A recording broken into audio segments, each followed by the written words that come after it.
So if you run an e-commerce brand or you do the marketing for an e-commerce brand, you're going to want to watch this video and stick around to the end to see the 6-step guide to beat your best performing campaign email of all time, and specifically how the first email we sent for one of our clients' brands beat all of their best performing campaign emails of all time, including Black Friday and Cyber Monday, which were heavily discounted emails, and how we did it 3 times over again without sending a single discount. And so these are just 3 pictures of what we did for that client. And this is what happened when we started sending their campaign emails. The blue here is their campaign revenue. And as you see, it spiked up here in January once we sent our first couple emails. And we've been able to maintain that, as well as we did some flows for them. This is just a done for you monthly management client. If you're interested in that, look at the comments below, or not the comments, I'm sorry, the description below. But nonetheless, this is a screenshot of their Klaviyo account where we filtered by placed order rate and best performing of all time. So these are the emails that generated the most amount of revenue for them over the course of the last 4 to 5 years that they've had a Klaviyo account. And so they used to send one email a week to their newsletter, and they would just label it the date here.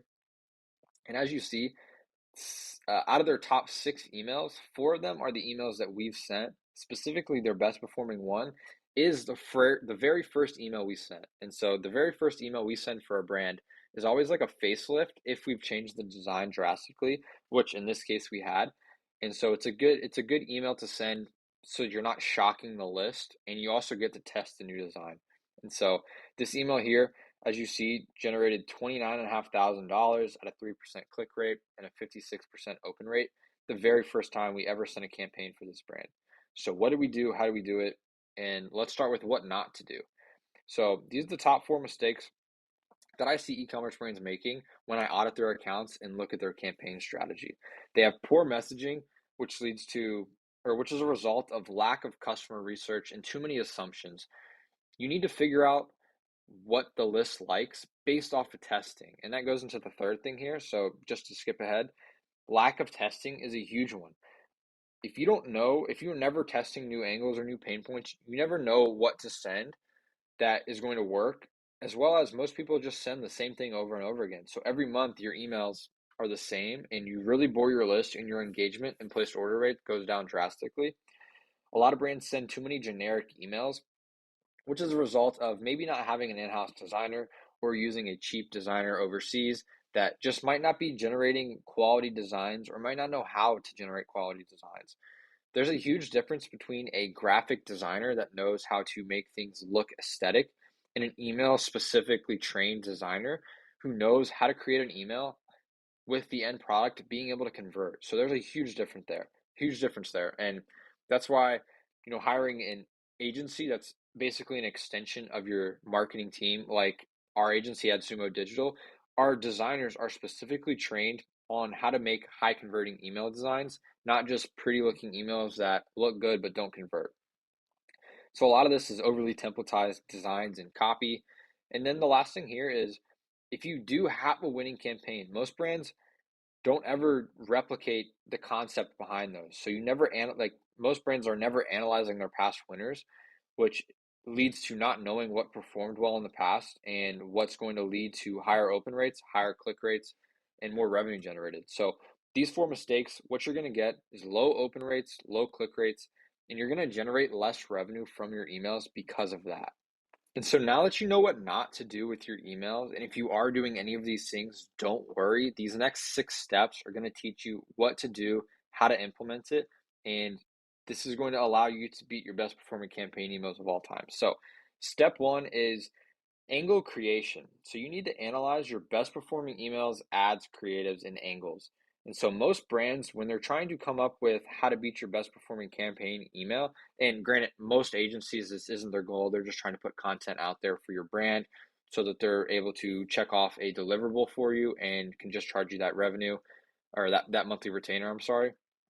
And so most brands or agencies, if they are doing this, they're stopping after looking at your best performing emails. And so what you should do is you should go a layer deeper. You should look at your best performing ad creatives, your best performing ads in general, your best performing hooks, your posts, emails, pain points, risk reversals. What in those ads, in those creatives, in those UGC videos allowed your audience to convert. And so the idea here is to analyze your best marketing efforts and angles in general. What worked well in the past and your thoughts on why it worked well. Once you have those, maybe you have those in a Google Drive if you guys are like super, super organized. If not, no worries. Just get them together, take a look at them. That's something that should be done anyway. Reviewing and analyzing your best performing emails, campaigns, and all that good stuff. Once you have those together, you're going to figure out why they converted, and you're going to come up with a couple angles and concepts that you can test with your emails. And so these concepts are going to be the basis of the campaign emails that we test. And so now that you have your concepts and your angles, we can go into the next stage here, which is going to be style analysis. So we're going to analyze the best performing email designs and your best performing email styles. So what email styles does your list react best to? Do they react best to heavy design style emails? Do they react best to plain text emails? Do they react best to hybrid styles, which is where you mix plain text emails and design emails? So maybe you have a graphic up top and then you have some plain text. As in a graphic up top, I just mean a headline and a subheadline, maybe with a hero image. In most cases, it's not. It's just a little more designed. Maybe you have an image halfway through. I could show you an example, but that's not what this video is necessarily about. So if you go back here and you haven't tested too many things, then you might not know this. So it's going to take a little longer to do something like this, but you still should figure out which of these three types of emails or three styles does your list react to. You're going to take your top 10 emails based on click rate or placed order rate. You can really do both, but I would say do click rate so that it's not skewed in any which way. And once you take those, you're going to write down the similarities in style. So maybe 4 out of the 10 emails are plain text, and then the other 6, maybe there's 3 that are hybrid, 3 that are heavy design. So maybe you've realized that plain text might be the way to go. Vice versa, any of those mixes. So you want to analyze what worked well in the past. And again, if you haven't tested, you might not have this data to go off of. So you might have to test a couple times to figure out which style is best. But that's why sometimes email marketing takes time, is that you need to gather this data back based on what your list likes, what they react best to, and what they convert with.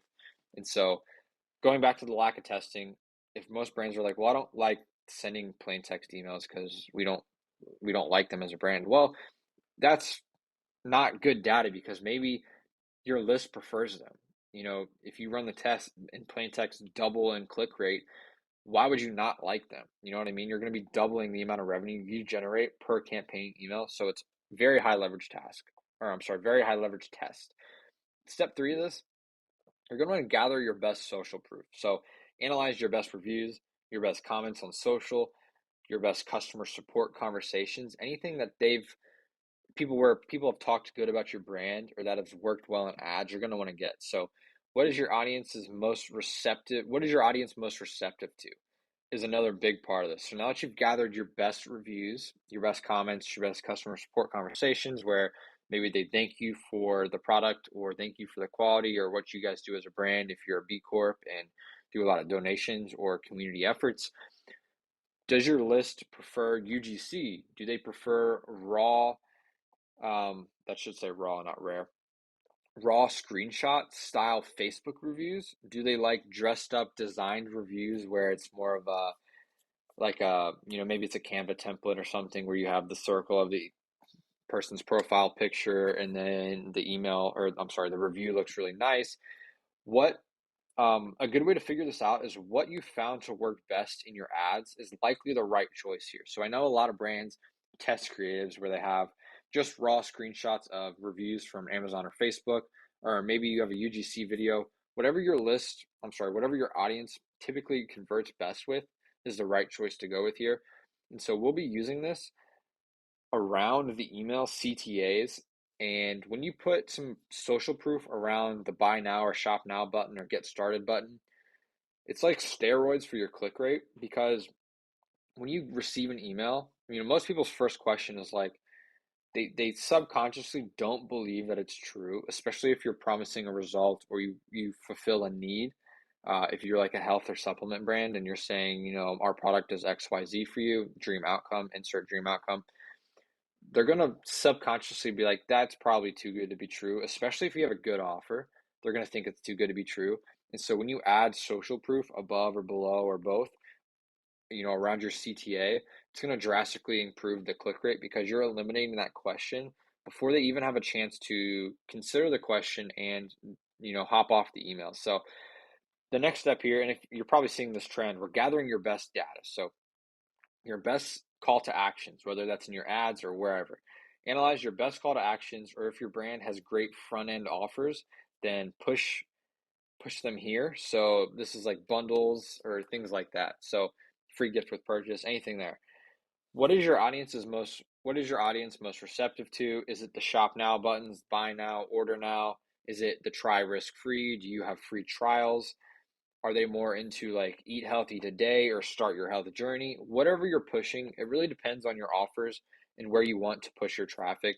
Some brands have really good front end offers to where, they're pushing for bundles, and then over time they can upsell and cross sell on the back end through your email list, through campaigns, or upsell cross sell flows. But this will, of course, need to tie into the angle and idea of the email that we're going to be testing. So you can come up with a couple of these and kind of see what's worked well in the past. Looking at your ads, again, is another great place to find something that works well for your audience in general. So step 5, creating the email and putting it all together. So the email concept, the copy, the design, the reviews and risk reversals, the call to actions. We're going to come up with 3 to 5 emails to test. So you're going to be using the angles, the style formats, the reviews, the call to actions. You're going to put those together, and you're going to focus 80% of your time creating this email on the above the fold section. What is the above the fold section? It's the section of the email that when you open it on your desktop or mobile, specifically mobile, because we're seeing around 70 to 80% of our brands opens are on mobile. So you're going to want to mobile optimize first and then desktop optimize second. And so the above the fold section, if you were to pull up your phone and you open an email, it's the part of the email that you can see without scrolling. And so that involves your headline, your subheadline, your call to action, your hero image, and your offer. So maybe it's a flash sale, save 20% off on, XYZ products, buy now, and then you have a hero image in the background. That is what majority of the people are going to see because majority of people don't scroll. So if the above the fold section is not good, then no one's scrolling your email and they're not going to waste their time. So you should encapsulate the whole idea of the email, the whole goal of the email in that above the fold section.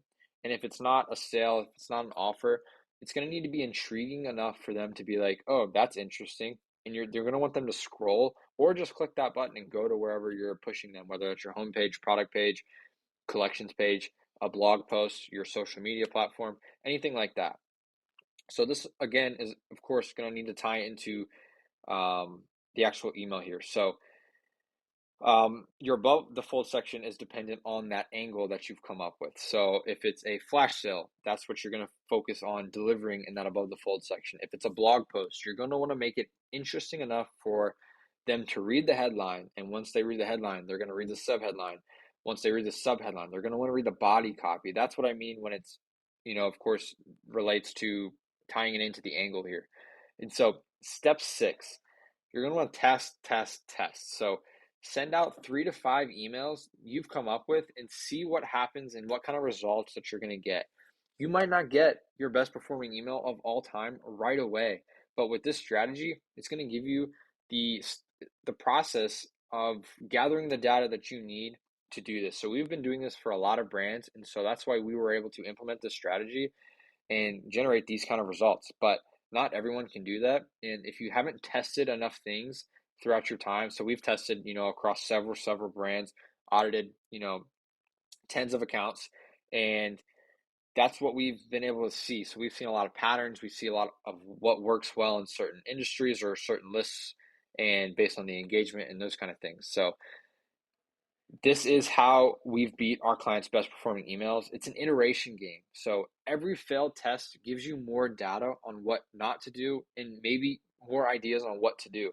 So if one works well, make a variation of it and test one variable against the new winner. So let's say you have an email that converts really well compared to your other ones, but it's not quite the best. It maybe didn't beat your Black Friday discount email.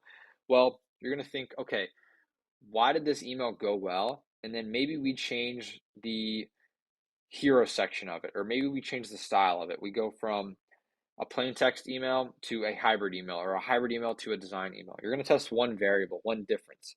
The frequency is also important. This is slow and inefficient if you only send one campaign email a month, or one or two campaign emails a month. So if you're a brand that is serious about email marketing and you know that email marketing can drive a lot of repeat purchases, it's virtually free, so there's no customer acquisition cost, and it's just important to send a lot of emails so you can stay top of mind for your brand, your customers. Then if you're sending 3 to 5 times a week, you're going to be able to test a lot more email variations and a lot more variables than if you were sending 1 to 2 campaign emails a week. Something like this may take you 8 to 12 months. But if you're sending more emails per week, you're going to be able to test more variables. You're also going to make more money. The more you email your list, the more revenue you generate. And so we actually see that's a direct correlation with the brands that we work with. So this is, although we changed the strategy, we also doubled the frequency. And so as you see, it essentially doubled the campaign performance and the revenue generated simply by implementing this strategy and by doubling their frequency. So that's a huge factor in this. If you want to really take this seriously, you're going to need to send more frequently. And again, don't worry about the unsubscribes. If they're unsubscribing from your list, they probably weren't going to purchase from you anyway, so you shouldn't worry about them. So another important factor of this, and kind of the last thing I'll mention here before we just do a brief overview, is record the data. Make a Google Sheet with each test and change the changed variable in the test results. So you're going to do, here's the email, here's what we were testing, here's the variable that changed, and here are the results of it. And then here is why we think it performed better or why we think it performed worse. And so to give you a brief overview of what not to do, you don't want to have poor messaging, you don't want to send generic emails, and you don't want to not test. And so you need to also analyze your past winners. And so, excuse me, the step one of this is angle creation. Step two of this is style analysis. So you're going to get your best angles together. You're going to get your best styles together. You're going to gather the social proof that you've seen work really well in your ads or elsewhere. You're going to gather your best call to actions, whether that was an ad or, in UGC or anything like that. You're going to create the email, put it all together, come up with 3 to 5 variations, spend 80% of your time on the above the fold section, and then you're going to want to test. This is an iteration game, and this doesn't always happen the first time around. Like I said, we've just done this long enough and enough times to where we've seen enough accounts and enough patterns to know what to do and how to do it properly. And that's why we're able to get results like this, where after just 30, 60 days of sending campaigns for this client, we're able to accomplish 4 out of their top 6 emails, and the top email being their best performing email of all time, which is the first one we've ever sent out for this brand. So hopefully you found that valuable. Again, this is the 6-step guide on how to beat your best performing campaign email of all time. If you implement this and you test and test and test over 30 to 60 days, then I can almost guarantee you that this is going to bring you better results than you've gotten with your current strategy through your email marketing campaigns. So if you have any questions, shoot me a comment below or send me an email or DM me on Twitter or just comment below on the YouTube video. And as well as if you want this document, you can check the description in the YouTube video and I will have it linked there. If you want to apply to work with us, you can do that below as well. And if you want to apply to work with us as an agency, as an employee of our agency, you can also check the comments or the description below and you can see a link there. So hopefully this was valuable. Take care and let me know when you beat your best performing campaign email of all time using our strategy.